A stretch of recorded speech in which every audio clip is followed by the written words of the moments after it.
What if a seven-figure business is so much easier than running a six-figure business? You are listening to Amplify Your Success Podcast, episode 300. And today I've got a special co-host joining me and a celebration of a milestone. We're dishing some real talk about how we set ourselves up for failure by setting our sights too low. You ready for this? Let's get started. Welcome to the Amplify Your Success Podcast. Get ready to ramp up your revenue, amplify your impact, and make your mark in the world. This is the show for experts, thought leaders, and service professionals who want to shatter their limits and achieve that next level. You're going to find out from other experts and influencers how they made it. Now, let's get amplified. Hey there, inspired entrepreneurs and business leaders. It's Melanie Benson, your host, authority amplifier to expert-based business owners, and we have hit a serious milestone today. We have arrived at episode 300. So what that means is I have had 300 weeks consecutively of delivering insights, strategies, inspiring conversations to you, and I hope you will celebrate with me by sharing your favorite episode on social media today. So I'm celebrating a couple ways. First of all, I'm super jazzed that we've hit this milestone with a record number of podfade. Over 40% of podcasts never make it past 100 episodes, let alone 50 episodes.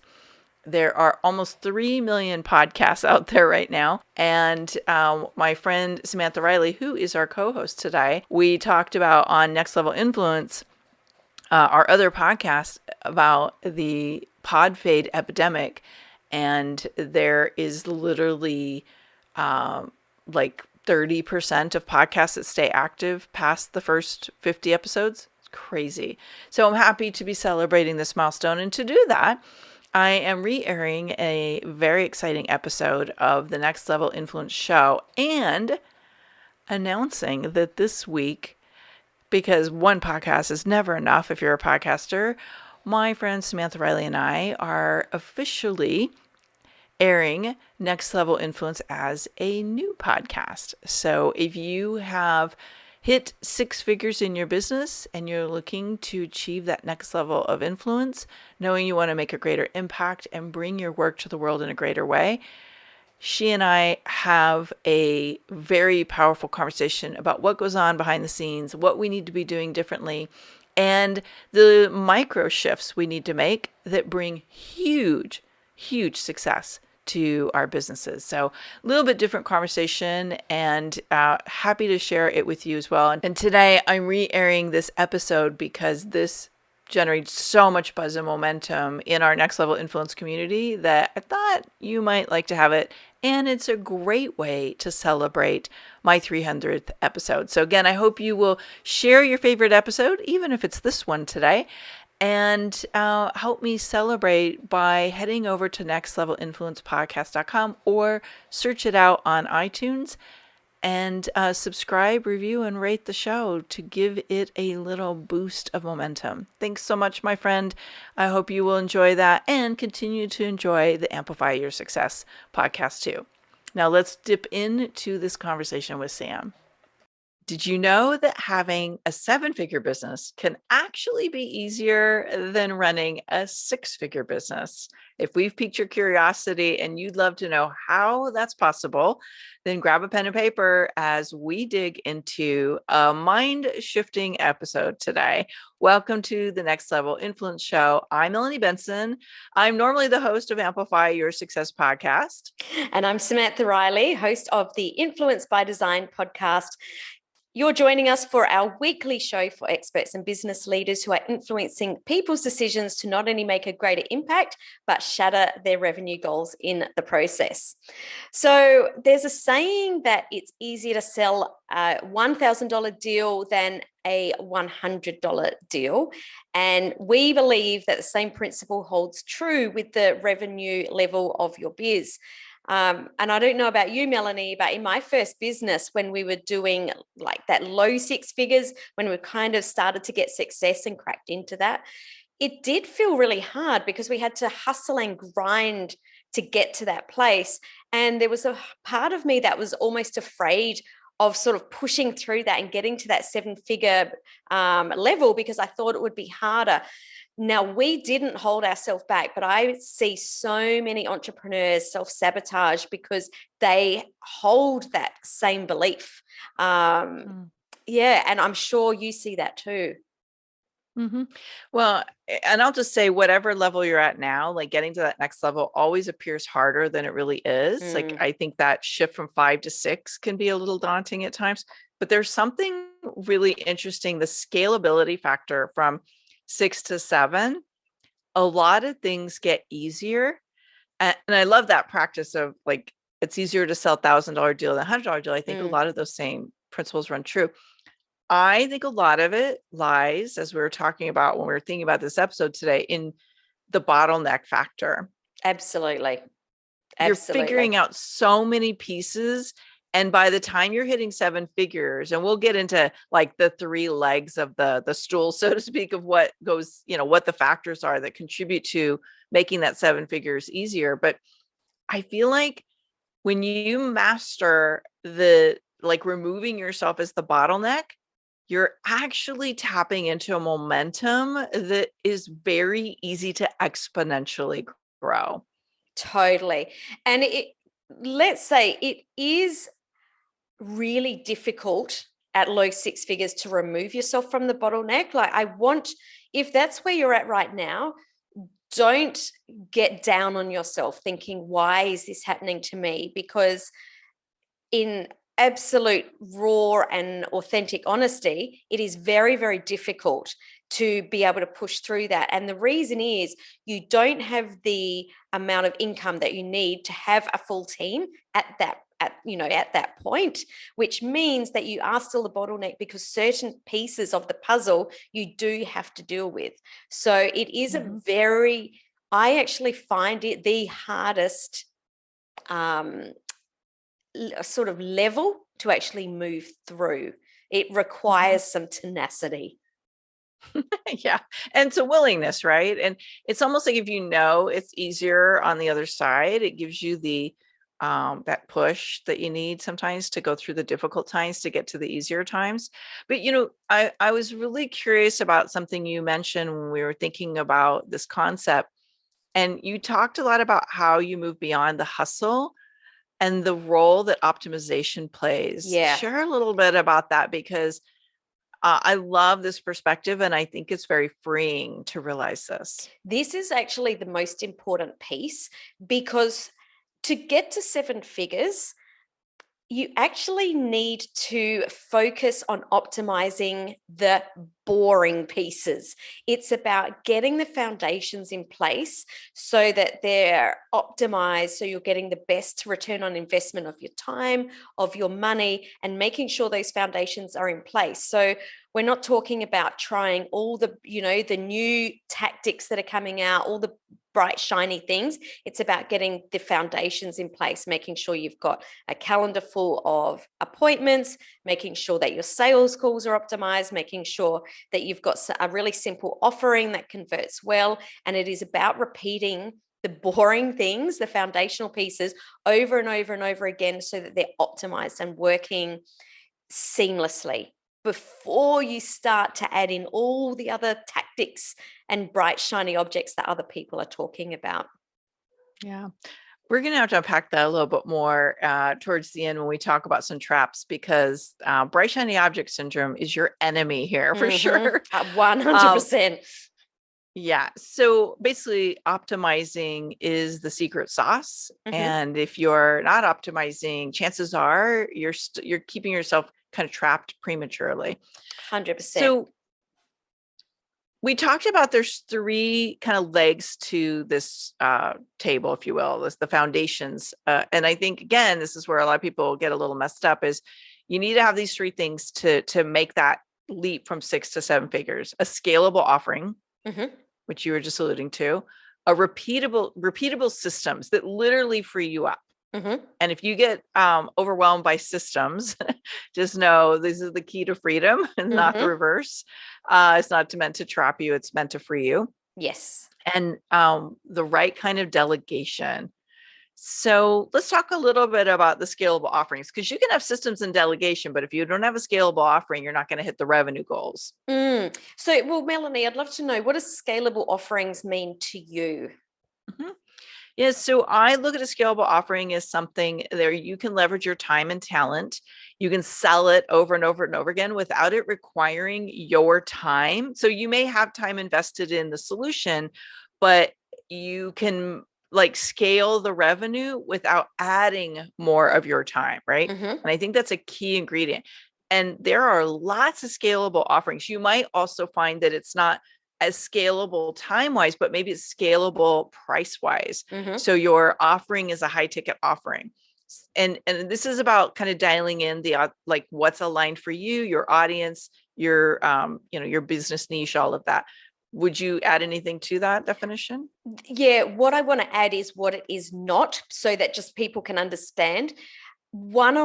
Taking clients one-on-one is not a scalable offering, because for every one client you bring on, you need to add time. So there gets a point where you run out of hours. You're unable to scale, you're unable to bring on more clients, or you're unable to bring in more revenue. So I just wanted to point out what it isn't, because for some people they might not realize. So the scalable offering is where you're in a one-to-many model, where you can invest a certain amount of hours of your time and deliver to multiple clients at the same time. Yep. Done. Totally get that one. Now, this is the place where I think a lot of times bright, shiny object syndrome gets in the way, because I see people get bored or they don't fully optimize, and then they're jumping to the next thing because the thing they were doing wasn't working. And so this is definitely something that has to get fine-tuned and optimized to make the whole thing easier to run at 7 figures than getting that early premature trap at 6 figures. Totally. Let's talk about repeatable systems. Yes. What does that mean to you, Sam? This is actually my favorite piece, because I feel that there are a lot of people that are scared of systems. They want to be entrepreneurs, to have the freedom, and they don't see the correlation that it's the systems that will give them the freedom. And I was very lucky in that my first job was in McDonald's, which is completely built. It's system upon system upon system. So I understood at 16 years of age the importance of systems. And I thought that every business ran like this, and now I realize they don't. So think of your business like a McDonald's store, I guess. And you may not have worked for McDonald's, so you might not know what that means, but every single thing that you do in your business, every task, every project must have a set of, let's call them rules, that you follow, so that A, it's faster, B, it is for your clients, it is a consistent deliverable, and C, so that no matter which team member leaves or comes into your business, all they need to do is follow the system. So it means that it's easier to run. I'd love your definition, Melanie.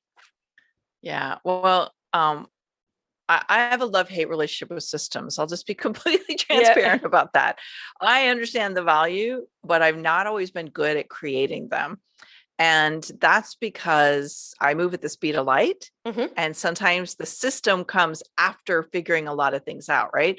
And so for me, the beauty was when I realized we can systemize in a way that eliminates me getting dragged down into all the decision making, all of the nuances of how to get something out of my head into market.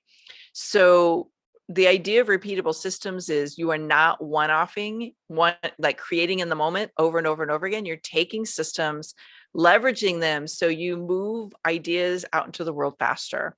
And you can grow at the speed of light rather than at a snail's pace. Because honestly, Sam, and I know we've talked about this, we've both seen this happen in our businesses and our clients' businesses. If you don't have systems, you're basically creating the wheel over and over and over again every time you're moving something new out in the world. And it's exhausting.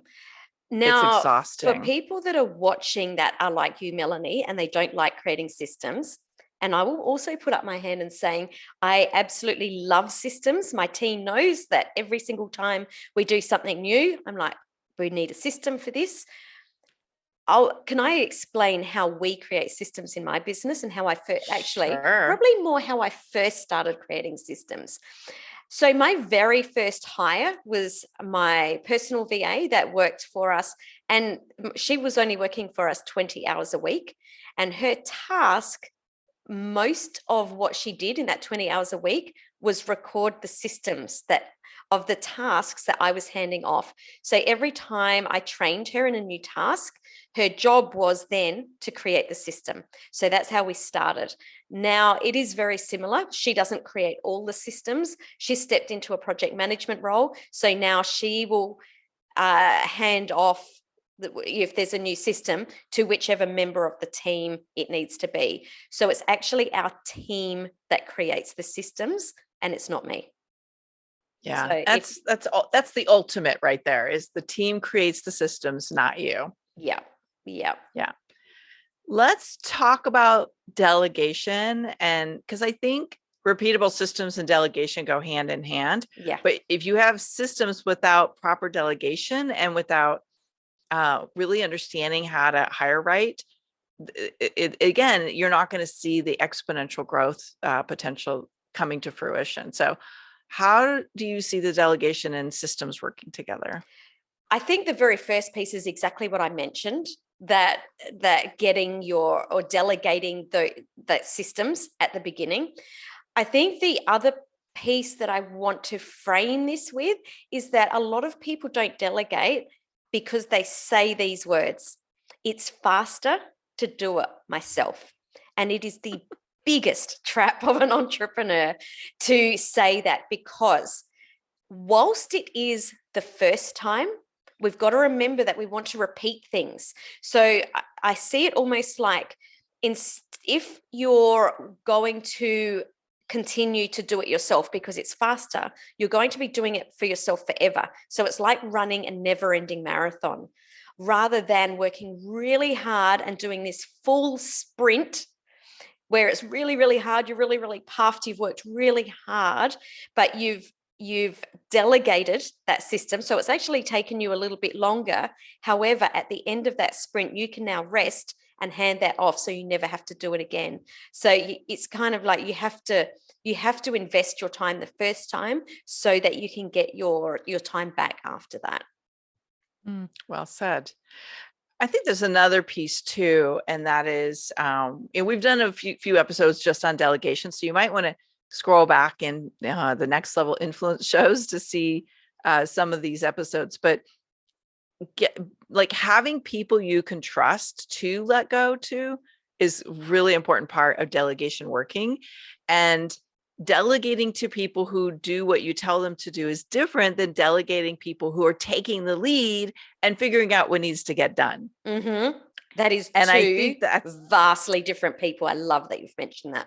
Yes. Yeah. So I call it delegating for ownership versus delegating for task completion. People who need you to tell them what to do. Yeah. You're never going to grow exponentially if you're always having to tell everybody what to do, because you're still the bottleneck in that scenario. So did you want to add something to that, Sam? No, I think just that you need to start thinking of yourself as the visionary or the CEO. There has to be a distinct stop of, I'm the business owner doing the do, and you have to step out of that position. You need to fire yourself from that position and employ yourself as the visionary or the CEO of your company. Yeah. And there's another trap I think that emerges there. So we'll just start talking about the traps right here. You alluded to like people saying, I can do it faster. I think there's another, I can do it cheaper.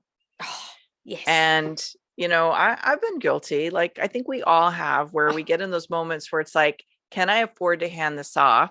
One of the big thinking shifts that I think propels you into those 7 figures and beyond moments is, I can't afford not to delegate it. Mm-hmm, mm-hmm. I would love to add a little piece in here that just seriously just dropped in. And I think it's, again, going back to that mindset set shift that I was just talking about. And when you are hiring someone, we talk about we can't afford not to. And I'm sure that people hear this and think, oh, it's okay for Melanie. It's okay for Sam. They're in a different time of their business, but it's different for me. This is where you have to back yourself and say, all right, maybe I can't afford it now. How many new clients do I need to get? You really need to back yourself, and you need to go from the scarcity mindset of I can't afford it to, okay, I have to be able to afford it, but what do I need to be able to do to afford it? And it's that last little leap that people forget. Yep, love that. And just so anybody who's thinking, oh, Melanie's at a different stage of her business. Yes, I am now, but I started doing this a year and a half into my business, and I wish I would have done it sooner. Mm-hmm. Yeah, it so does. As soon as I was going to say, it does take a big mindset shift, doesn't it? Mm-hmm. And I just kept thinking, where do I want to be a year from now? How do I invest today in the business I want a year from now? And that was my mindset shift that really helped. So, Sam, is there any traps we haven't covered yet that you want to wrap us up with here in terms of what gets in the way of that leaping into that 7-figure business that's easier than the 6-figure business? I think it's, again, what we're talking about, it's not fully handing things off so that you're able to step away, which means that you're not building your team. You're not fully stepping into that leadership role, because until you can fully hand things off, you can't do what needs to be done in your business, which then enables that momentum for you to be able to bring more team members in. And that's what it's about. It's about that momentum of, once you've got that next person, who else do we need to come in? Yeah. And I will just add this, and we can wrap up here, because I know we could probably go on and on around this, but I always come back to the mindset. And a lot of times people tell me like, oh, I don't need a 7-figure business. And there's this internal conflict about what you believe in. You're like projecting out into the future will be worse if you make that leap, versus the reality that things are really easier when you're tapping into that momentum.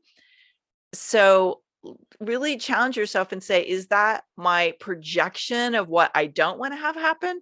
Or is that my truth that it's like, that's just not the business I want. Like, I would guess there's a projection that has fear of what you might lose in a 7-figure business. And if you really follow this process we're outlining, that fear could go away and be replaced with something much more impactful and much more profitable than you have right now. Totally. So, Melanie, what resource do you have to share that would add value and take this conversation to the next level? So I think, again, going back to the foundations of a scalable offering, like really understanding what your offering is. I like to look at high ticket offers and leveraged offerings that make the whole like business work well. So if you go to amplifywithmelanie.com, you will find what I call my 7-step framework. One of the frameworks is having the offering that's easy to sell. It's like sells like hotcakes. And then that wraps into the other 6 factors that really help amplify and exponentially grow the impact of your business. So that's mine. What about you, Sam? I have a resource called the $1 Million Plan, and it's around the 9 key areas that you need to focus on in your business. We talked about 3 of them today, being the foundations, but I've actually identified 9 foundational principles that you need to work on to be able to take you from that 6 figures to 7 figures. And you can get that at samanthariley.global/plan. Great. Thank you. This is so good. So if you're loving these tips today and it's time to take your influence to the next level and your business, I want to make sure we stay connected. Make sure you follow both myself and Sam here on this platform. We're dropping these episodes every other week now, and we don't want you to miss out. And tag a friend who you think might benefit from your topic today. Tell us where your aha was or where you got a great insight. We'd love to know. And if there's something you want us to cover, be sure to tell us as well.